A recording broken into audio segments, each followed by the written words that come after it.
Comment faire un road trip gratuit en camping-car au bout du monde? Comment faire un road trip gratuit en camping-car au bout du monde? Bonjour, je m'appelle Grace, bienvenue sur Road Trip Camping Car.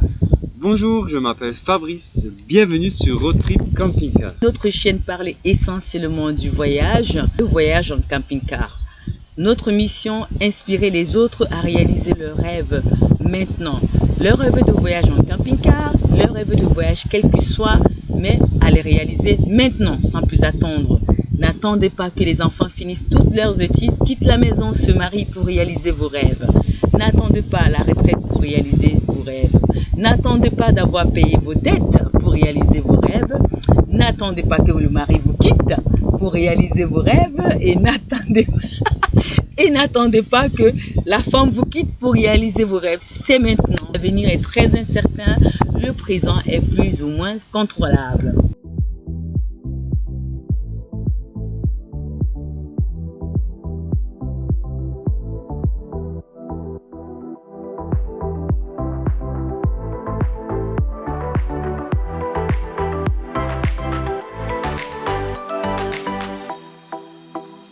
Dans cet épisode, nous allons vous dire comment nous faisons un road trip gratuitement en camping-car au bout du monde.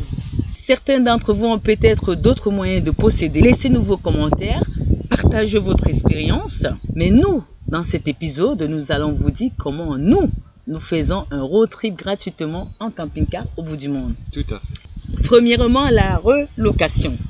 Une location à sens unique d'un point A à un point B gratuitement ou moyennant un faible coût de $1 par jour, $5 par jour. Ça dépend du type de camping-car, ça dépend du type de véhicule et surtout ça dépend du loueur et de sa politique. Oui, Grace. Les loueurs de véhicules sont des fois confrontés à ce problème. La relocation à longue distance est beaucoup plus présente en Australie, en Nouvelle-Zélande, aux USA ou encore au Canada. Les voitures sont quelque part à un endroit X. Et pour économiser les frais, les loueurs ont besoin de la relocation ou les mettre en relocation gratuitement ou moyennant un faible coût de $1 par jour, $5 par jour, $10 par jour. Ça dépend toujours de la politique du loueur et du type de camping-car. Dans certains cas, l'essence est gratuit, offert, le péage est gratuit, offert, le ferry est gratuit, offert. Très bonne affaire! Ce type de marché est très bénéfique aussi bien pour le loueur qui a quelqu'un qui lui ramène la voiture au point de départ et qui lui fait faire des économies énormes. Oui, ce type de marché est très bénéfique pour le loueur parce que le loueur fait des économies de cette façon, mais c'est aussi bénéfique pour celui qui la loue. Oui, quand vous louez une voiture gratuitement, c'est très bénéfique pour vous parce que vous avez premièrement une voiture gratuite. Deuxièmement, en ce qui concerne le camping-car, vous avez un logement dont vous n'avez pas besoin d'investir le peu d'argent que vous avez dans un logement puisque vous en avez déjà un. Alors les économies que vous pourrez faire pour le logement pourront être réinvesties ailleurs, par exemple pour les activités. Tout à fait, madame. Chez moi aux États-Unis, je n'ai pas besoin de la relocation. Je n'ai pas besoin de louer gratuitement un camping-car. J'ai moi-même mon camping-car, c'est un fifth wheel. C'est un Durango Easy fifth wheel. Donc, oui, c'est un modèle très très familial, beaucoup spacieux. C'est un appartement de 2 grandes chambres avec énormément de rangements. Aujourd'hui, on trouve des modèles beaucoup plus récents, beaucoup plus luxueux, beaucoup plus chers. Mais celui-là, c'est mon bébé. Avec 3 enfants, nous avions suffisamment de place. Et une des chambres, la chambre des enfants, a notamment 4 lits, donc 2 lits superposés. Vous voyez, quand vous avez 3 enfants et que vous avez un de leurs amis qui s'invite, ça fait 4 enfants. Donc vous avez 4 lits et chaque enfant peut dormir dans son propre lit. Je vous assure que c'est vraiment, voilà, ça sépare la vie des enfants de la vie des parents. Donc mon fifth wheel, c'est un modèle familial. On n'en trouve plus de ceux-là de nos jours. Voilà, La seule touche qu'il lui faudrait, c'est un peu de modernité pour être dans le temps, mais c'est vraiment ce qu'il faut à toutes les familles. Surtout pour moi qui démarrais à l'époque, c'était ce qu'il me fallait. Voilà. Je vous promets à l'occasion de vous faire le tour de mon fifth wheel. En revanche, nous avons fait à plusieurs reprises de la relocation de camping-car gratuitement en Australie et en Nouvelle-Zélande. Oui, vous pouvez nous considérer comme les spécialistes de la relocation de camping-car. Oui, les spécialistes de la relocation en Australie et en Nouvelle-Zélande. En Australie et Nouvelle-Zélande, bien sûr. Durant notre séjour en Australie et en Nouvelle-Zélande, nous avons voyagé gratuitement en camping-car durant tout le long de notre séjour. Pour voyager gratuitement en Australie et en Nouvelle-Zélande, j'utilise toujours TransferCar. Vous trouverez transfercar.au pour l'Australie, transfercar.nz pour la Nouvelle-Zélande, TransferCar US pour les États-Unis et TransferCar CA pour le Canada. En fait, TransferCar, c'est un prestataire qui réunit sur son site tous les loueurs de camping-car gratuits. TransferCar est un prestataire qui réunit toutes les annonces de relocation des loueurs de camping-car sur son site. Il est en fait l'intermédiaire entre les différents loueurs de camping-car. Tout à fait, chérie. L'avantage de TransferCar, c'est qu'il réunit toutes les offres disponibles sur son site. Et en temps réel, oui. Bien sûr. Et c'est votre seul interlocuteur. Si votre demande est acceptée, c'est seulement à ce moment-là que vous entrez en contact avec le loueur. En fait, c'est le loueur qui entre en contact avec vous une fois que votre demande est acceptée. Et pour le camping-car, on a des prestataires comme Apollo, Spaceship. On a beaucoup utilisé Spaceship, Greasy, Blitz. Oui. Et pour une voiture, un véhicule normal, vous avez Thrifty, vous avez Avis, pourquoi pas Europcar. En revanche, si votre demande est acceptée et que vous décidez de l'annuler, quelles que soient les raisons de l'annulation, ils vous retiennent 25 $ sur votre carte bancaire. Peu importe les raisons. M'est arrivé d'annuler une réservation en Nouvelle-Zélande. C'était vraiment un beau camping-car et c'était vraiment un beau parcours. Nous partions du l'île du Nord vers l'île du Sud, donc de Auckland à Wellington et de Wellington à Auckland. Donc nous avions environ, je pense, 10 jours en aller-retour. Donc 10 jours de camping-car gratuit. Malheureusement, il a fallu que je renonce à cette location gratuite, car il y avait le ferry, mais qui n'était pas pris en charge. Alors, tenez-vous tranquille, le ferry à l'aller me coûtait 700 $ et au retour 400 $. Je n'avais pas prêté attention à cette période de l'année. Le ferry était très cher et moi qui aime voyager gratuitement, qui m'accroche à ce voyage gratuit et qui adore le faire, c'était vraiment une torture pour moi. Alors, oui, quand même. Voilà, je n'ai pas pu suivre avec cette location gratuite 700 $ de ferry à l'aller pour traverser avec mon camping-car et 400 $ pour retraverser dans l'autre sens. Donc, j'ai dû, à contre-cœur, annuler la réservation et payer les 25 $ qui sont obligatoires. Et j'ai expliqué pourquoi j'ai annulé ces deux réservations qui étaient bien confirmées. Alors, il faut faire très attention quand vous faites des réservations. Il faut faire très attention aux petites clauses. Il faut voir, il faut être vigilant. Est-ce que le ferry est inclus dans la réservation? Est-ce que s'il y a ferry, est-ce que le péage est compris? Est-ce que j'ai suffisamment d'argent pour me payer ce péage à cette période de l'année? Et combien il coûte? Est-ce que voilà l'essence? Est-ce que j'ai suffisamment de moyens pour me procurer de l'essence pour aller à l'endroit A, à l'endroit B? Voilà, c'est tout ce qu'il faut prendre en considération. Et pour mon cas, je n'avais pas prêté attention au ferry et le ferry avait quand même un investissement. Pour louer gratuitement un camping-car, il vous faut une carte bancaire avec des chiffres apparents. Que ce soit une carte bancaire à débit immédiat ou différé, il vous faut une carte bancaire avec des chiffres en relief. Normalement, on vous retient parfois une caution. Ça dépend toujours du type de véhicule et ça dépend toujours du type de camping-car. Ça reste abordable. L'assurance étant obligatoire, il faut prévoir un forfait assurance journalier, ça reste aussi raisonnable. Parfois, on vous retient une caution.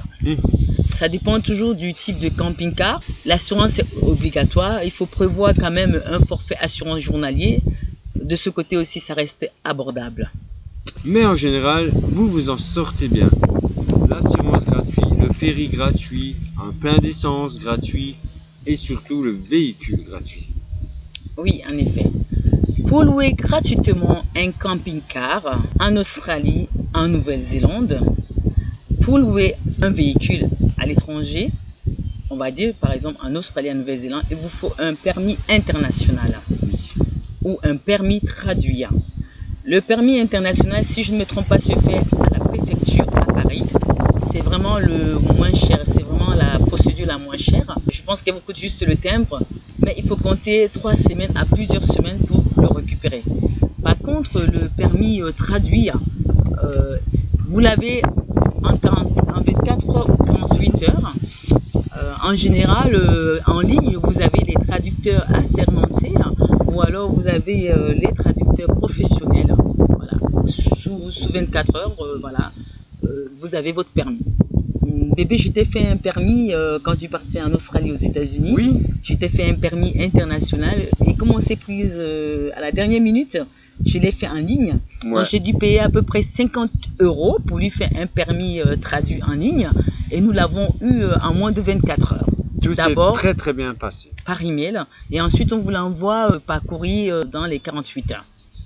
Tout à Voilà, fait. donc vous le savez maintenant, vous avez deux choix pour le permis international. Soit vous le faites traduire, donc ça vous coûtera entre 50 et 100 € et vous l'avez sous 24 ou 48 heures. Soit vous le faites à la préfecture, ça vous coûte presque pas grand chose, juste le timbre, mais vous l'avez en 3 semaines, voire plusieurs semaines. Vous avez le choix est simple. D'accord? J'ai juste oublié une petite précision. Je pense que c'est le rêve de tout le monde de voyager gratuitement en camping-car et au bout du monde. Eh oui, en effet, en tout cas, c'est notre rêve. Nous C'est notre espérons rêve que à nous nous. sommes en train de vous inspirer à ne pas vous dire « Oh, je ne peux pas parce que… » Vous avez bien vu qu'on est en train de voyager gratuitement au bout du monde sans avoir à payer quoi que ce soit. Prenez les devants, foncez. Foncez, voilà. Nous n'avons jamais eu à payer de caution. En ce qui nous concerne, nous n'avons jamais eu à payer de caution pour louer un camping-car ou une voiture, même un camping-car luxueux ou une voiture luxueuse en Australie ou en Nouvelle-Zélande. En revanche, on a parfois payé l'assurance prix journalier correct. Tout à fait. Probablement parce que nous avons toujours été corrects et respectueux avec le service de véhicule gratuit qu'on nous donnait. Et nous avons toujours veillé à respecter les termes du contrat. Nous avons restitué la voiture à temps. Nous avons toujours veillé à ce que la voiture soit propre quand on la rend. On a toujours respecté à la lettre les termes du contrat. Et c'est ce qui nous a donné des bons points. Nos demandes ont toujours été acceptées. Tout à fait. Voilà, pensez à nettoyer le véhicule avant de le rendre. Il peut Pensez à être rendre un véhicule propre. Vous n'avez pas besoin de faire le grand ménage, mais si vous prenez un camping-car pendant plusieurs jours, dites-vous bien que une laverie basique vous coûtera peut-être 5 $. Passer un coup de chiffon, ça ne va pas vous tuer, mais à côté de ça, vous gagnez énormément de points et on vous fera beaucoup plus confiance quand vous louerez la prochaine voiture. Vous voyez ce que je veux dire? Pensez à remettre la voiture dans des conditions à peu près acceptables. Nous savons que vous êtes en vacances. Pensez que même si le véhicule est gratuit, c'est un service gratuit rendu. Le respect, le bon sens, common sense. Yes. Juste nettoyer un tout petit peu, voilà, tout simplement. D'accord? À la fin de notre séjour, Transfercar Australie, Transfercar Nouvelle-Zélande a apprécié notre collaboration. On nous a envoyé des étoiles. On m'a envoyé une lettre d'appréciation. En fait, je suis partie au VIP. Je suis passée au VIP des livraisons de voitures gratuites en Australie et en Nouvelle-Zélande. Ça fait vraiment plaisir. Alors donc, en fait, je suis partie de là à là. Comme je vous disais, ça vous donne des points quand vous êtes correct, quand vous respectez le véhicule. Voilà. Ça faisait vraiment plaisir de voir qu'ils ont apprécié notre collaboration. Ils ont été reconnaissants du service de livraison gratuit que nous avons fait durant notre séjour. Voilà, donc ils nous ont envoyé cette lettre en nous expliquant pourquoi nous avons ce rang, pourquoi nous sommes passés au rang de VIP. Voilà, ça fait plaisir. pensez à ça, pensez à être correct. Dans la vie en général, quand les gens vous rendent un service, un petit clin d'œil, dans ce cas c'était la voiture, comme je vous ai dit, un nettoyage, le nettoyage simple comme ça peut vous donner énormément de points. Si vous avez un problème sur la route, téléphonez, n'abusez pas de la voiture, voilà, ne commencez pas à faire n'importe quoi avec vos enfants, faites attention quand même. C'est le petit conseil que je peux vous donner qui pourra vous donner beaucoup de points. Attention, vous avez TransferCar Australie, TransferCar Nouvelle-Zélande, TransferCar Canada, TransferCar USA. Donc, si vous avez des mauvaises notes à TransferCar Australie, ça peut se répercuter parce que c'est le même dossier qui va se répercuter aux États-Unis ailleurs. Donc, si vous avez des bons points en Australie et que vous vous retrouvez aux États-Unis pour avoir des locations gratuites, vous voyez, ça va vous servir aux États-Unis, ça va vous servir en Australie, ça va vous servir au Canada. Donc, faites attention à ça, les amis. Surtout, ne roulez pas de nuit avec des véhicules de location en Australie ou Nouvelle-Zélande. Vous n'êtes pas assuré. Ouais, vous n'êtes pas couvert. Vous n'êtes pas couvert en cas de litige. Il y a beaucoup d'animaux sauvages. Ouais, il y a beaucoup d'animaux sauvages sur la route. Ne roulez surtout pas de nuit en Australie ou en Nouvelle-Zélande. C'est dans vos clauses. Quand vous signez avec le loueur, la conduite de nuit est interdite. Avec les locations de voitures ou de locations de camping-car, il y a beaucoup trop de vies dangereuses, c'est très dangereux sur la route. Et donc, si vous cognez un animal, vous n'êtes pas couvert. Donc, voilà. L'assurance ne vous prendra pas en charge. Voilà, exactement. L'assurance ne vous prendra pas en charge en cas d'accident avec un animal qui vous casse la voiture. La conduite de nuit en Australie est très dangereuse. Il nous est arrivé sur la route de l'Adélaïde, Oui, à Sydney. tout à fait. L'Adélaïde, c'est le sud de l'Australie, l'Australie méridionale. Il nous est arrivé de voir tellement de cadavres, tellement de cadavres d'animaux, c'est horrible. Donc, imaginez-vous, entre la sécheresse qui les fauche et les gens qui les fauchent sur la route, voilà. Il ne faut surtout pas rouler de nuit en Australie, en Nouvelle-Zélande. Et surtout des locations de voitures gratuites. Il nous est arrivé de voir la guerre des kangourous. C'était vraiment un cimetière, kangourous. On partait d'Adélaïde pour Sydney. Adélaïde donc se trouve dans le sud de l'Australie, c'est l'Australie méridionale. À environ, je pense, 4 heures de Sydney, dans un rayon de 5 km, on a vu des centaines de cadavres, entre les gens qui les fauchent sur la route et la sécheresse, parce qu'il faisait presque 48 degrés. C'est horrible. Voilà, donc vraiment la conduite de nuit en Australie est interdite avec des voitures de location. Elle est dangereuse. Vous ne serez pas couvert. Vous arrivez un pépin avec une voiture de location. D'accord, ça c'est important de le savoir. Surtout que vous êtes dans un pays étranger, soyez prudent. On doit toujours être prudent en général, que ce soit un pays étranger ou en France. Soyons toujours, en tout cas on essaie. Faire un road trip gratuitement en camping-car au bout du monde. Si vous avez vu à faire un road trip gratuitement avec un bus aménagé ou une caravane aménagée, racontez-nous votre expérience, partagez avec nous. Vous avez peut-être eu à faire aussi un road trip en camping-car en Australie. Nous voulons savoir comment vous avez procédé et comment vous procédez d'habitude. On est conscient qu'on n'a peut-être pas tout abordé. Le côté gratuit de du voyage, on a essayé de vous faire partager ce que nous faisons. Ce que nous avons vécu. Ce que nous avons vécu, ça c'est notre façon de voyager gratuitement. Vous avez peut-être d'autres façons de faire. C'est très important de partager avec nous et avec d'autres personnes qui sont aujourd'hui, qui se demandent comment ils peuvent faire. Donc, vos réponses, vos questions sont importantes. Surtout, n'oubliez pas de noter cette vidéo. Si elle vous a plu, cliquez sur le pouce vers le haut. C'est très important et partagez avec vos amis et familles. Voilà. Si vous voulez recevoir d'autres vidéos de nous, inscrivez-vous, c'est gratuit. Comme le road trip gratuit qu'on vient de partager avec vous, inscrivez-vous, c'est très important pour nous, ça nous permet d'avancer et surtout, ça nous permet de continuer à vous faire vivre notre rêve car notre aventure ne fait que commencer. Voilà, et surtout, n'oubliez pas d'aimer et de souscrire à cette vidéo. Nous vous disons à bientôt. Bye! Bye!